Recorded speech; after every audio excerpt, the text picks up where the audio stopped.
Le thème du jour, je vous l'annonçais donc au début de cette émission que nous allons nous entretenir avec le docteur Sergio Esseno Abeso Tomo. Il est docteur en droit des affaires, avocat, enseignant, chercheur en droit équato-guinéen. Il est déjà avec nous sur ce plateau donc pour parler, lui-même il va nous expliquer s'il s'agit d'un livre ou donc d'une thèse doctorale parce qu'on l'a vu la semaine dernière lors de la présentation officielle de ce nouvel ouvrage qui a donc pour titre, c'est vrai que le titre il est en espagnol, mais en version française, ça nous donne le droit des affaires comme principal moteur de développement des pays africains au sud du Sahara, le cas de la Guinée équatoriale. Docteur, bonsoir, nous sommes heureux de nouveau de vous recevoir sur ce plateau. Bonsoir à vous et merci de votre invitation. Alors, je le disais au début de mes propos, il s'agit d'un livre ou d'une thèse doctorale?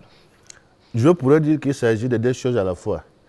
Il s'agit du livre tiré de ma thèse doctorale 2010, comme vous l'avez bien dit. Oui. C'est la thèse doctorale sur le rôle du droit des affaires comme principal moteur du développement des pays africains au sud du Sahara, concrètement le cas de la Guinée équatoriale parce qu'il faut atterrir.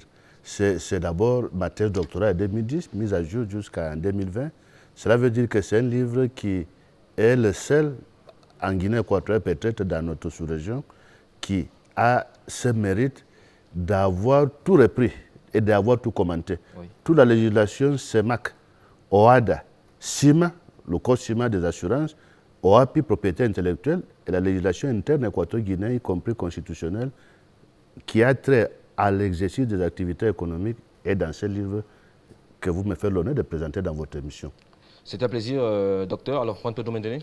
Oui, docteur, une fois de plus, bonsoir et toutes nos félicitations pour votre nouvelle promotion. Pourquoi le titre que mon confrère Miguel Antonio Santander Villarrubia vient d'évoquer, pourquoi la résonance de ce titre et le cas particulier de la Guinée équatoriale? Vous savez que la Guinée équatoriale fait partie du continent africain et surtout de beaucoup de communautés régionales et sous-régionales d'intégration. La Guinée équatoriale fait partie de l'OADA, fait partie de la CEMAC, fait partie du Code CIMA, il fait partie de l'OAPI, qui est l'accord de Bangui sur la propriété intellectuelle. Toutes ces communautés cherchent à doter au pays d'un cadre légal qui puisse permettre l'exercice des activités économiques. Sans activité économique et sans entreprise, le développement n'est pas possible. Prenons par exemple le cas de la Chine, prenons le cas des pays émergents, ou prenez le cas des États-Unis, de l'Union européenne. Pour que le développement puisse avoir sa raison d'être, oui, il faut un cadre légal d'exercice d'activité économique. Et la Guinée équatoriale, en tant que pays membre de l'OADA et de la CEMAC, a ce cadre qui, à mon avis, doit être mieux connu et mieux appliqué pour que le développement soit une réalité, pas simplement en Guinée équatoriale, mais aussi dans les pays africains au sud du Sahara, qui est le champ d'application ou le champ d'intervention de mon ouvrage.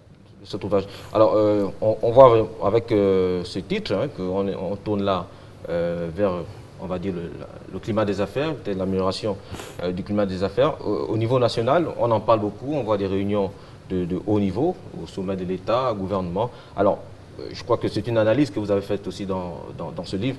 Quelle est la situation aujourd'hui, en parlant du climat des affaires au niveau de notre pays?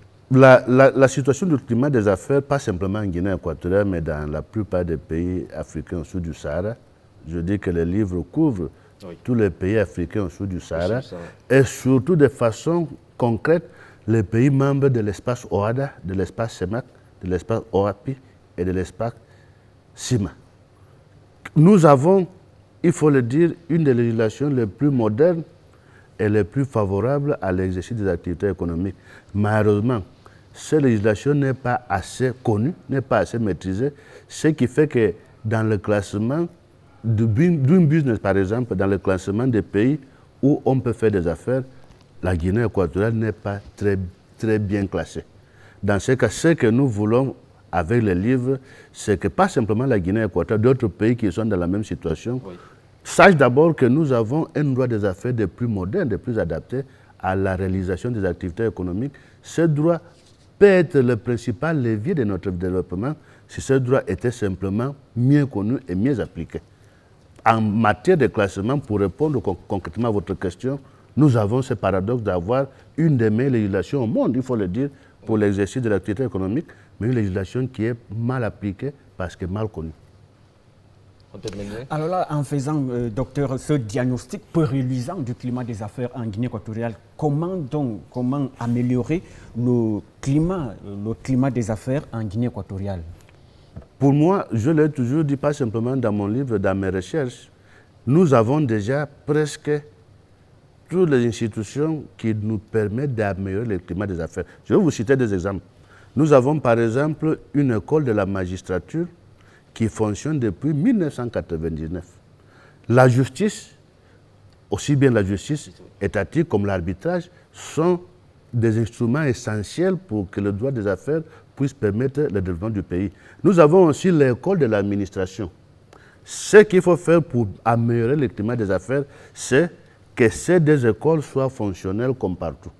Si les fonctionnaires, par exemple, des impôts, avant d'aller au ministère, au moment de leur recrutement, passent par l'école de l'administration, ils seront sûrs de pouvoir maîtriser le droit des affaires en vigueur et ils vont aider les entreprises à se développer. Mais n'oublions pas que l'entreprise est la principale source d'emploi pour le pays. L'entreprise crée la richesse et l'entreprise permet d'élargir l'assiette de l'impôt de l'État parce que sans impôt, l'État ne peut pas se développer. Mais nous avons déjà tous ces instruments, aussi bien juridiques qu'institutionnels. À mon avis, ce qui fait défaut, c'est la connaissance de l'existence de cette législation et surtout que les institutions qui ont déjà été créées un peu partout en Afrique au sud du Sahara, qui est l'école de la magistrature et l'école de l'administration, soient fonctionnelles. Du moment où ces écoles vont fonctionner, à mon avis, à 40%, le climat des affaires pourra être amélioré. Juan, on continue avec vous. Ah oui, justement, pour le continent africain, puisque en regardant le volume, bien sûr, de votre chef-d'œuvre littéraire, ça veut tout simplement dire que vous avez puisé aussi bien, comme vous l'avez dit, l'OADA et à la CEMAC. Et comment aussi sauvegarder, du moins améliorer le climat des affaires sur le continent africain en général? Vous savez, à la base de la création de l'OADA, même de la CEMAC, il existe deux notions fondamentales. La notion de la sécurité juridique et la sécurité judiciaire. Lorsque les pères fondateurs de l'OADA, y compris la Guinée équatoriale, les pays fondateurs, ont décidé de mettre à mal l'OADA, ils avaient des questions en tête pour garantir aux entreprises l'exercice des activités économiques sans beaucoup d'entraves.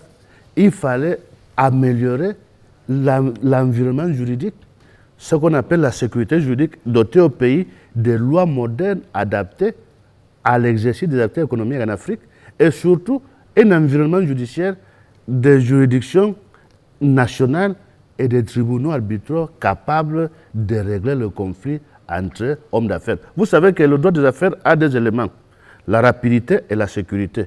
Ce qui veut dire que les procédures applicables aux hommes ordinaires ne peuvent pas être applicables aux entreprises. C'est pourquoi l'OADA, la CEMAC et ces institutions dont la Guinée équatoriale est membre ont déjà créé les conditions pour que le droit des affaires soit ce moteur de développement. Mais la Guinée équatoriale a intérêt à mieux maîtriser ces outils, surtout à mieux les appliquer.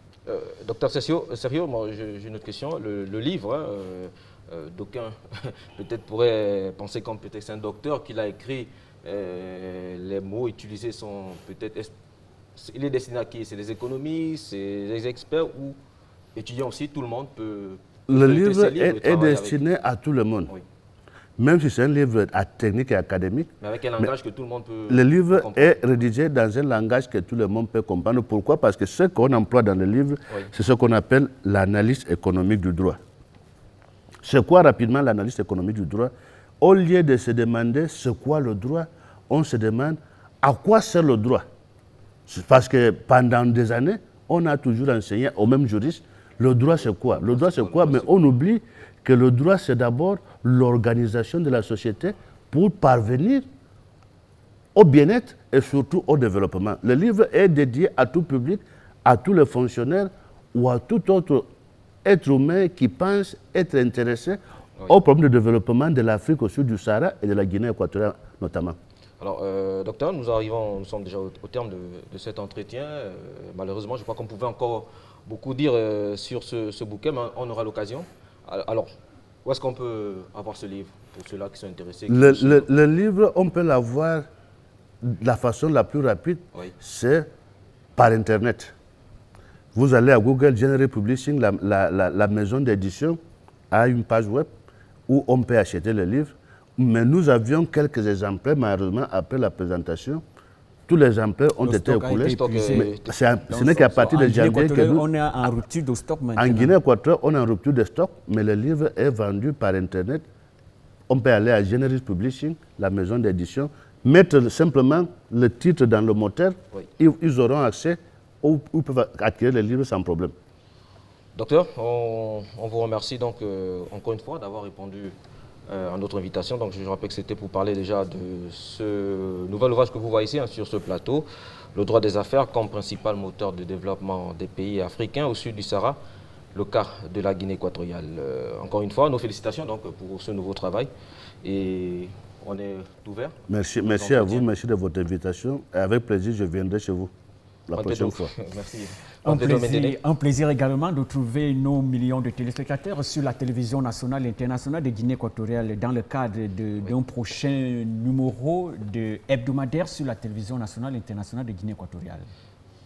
Hebdomadaire, comme l'a dit Juan Pedro Mendene, ce sera dans 7 jours avec le même plaisir. D'ici là, portez-vous bien. Au revoir.